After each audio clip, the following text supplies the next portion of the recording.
আমরা পরিলক্ষিত করেছি আপনাদের মাধ্যমে গত পরশুদিন এই রাজ্যের তথাকথিত কমিউনিস্ট নেতা শঙ্কর প্রসাদ দত্ত আমাদের আরাধ্য দেবতা রাম ভক্ত প্রভু হনুমানজিকে নিয়ে যে কুরুচিকর মন্তব্য করেছে সেটার তীব্র প্রতিবাদ নিন্দা গোটা রাজ্যবাসী জানিয়েছে।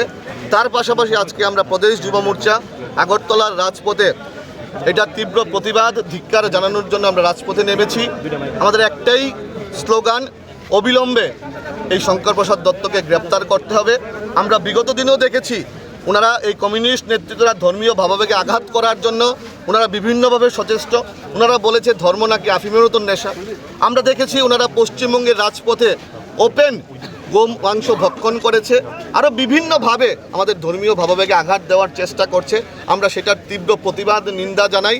তার পাশাপাশি এই মিছিলের পরে আমরা মেলার মাঠ কালীবাড়ির সামনে আমরা অশুভ শক্তি পতনের লক্ষ্যে শুভ শক্তির জয়ধ্বনির লক্ষ্যে আমরা প্রত্যেকটা যুব ভাই বোন মিলে আমরা হনুমান চালিসা পাঠ করব এবং এই হনুমান চালিসা পাঠের মাধ্যমে গোটা রাজ্যের এই আগরতলার আকাশে বাতাসে একটাই স্লোগান থাকবে, জয় শ্রীরাম জয় বজরং বলি। আপনাদের তরফ থেকে কোনো ধরনের মামলা?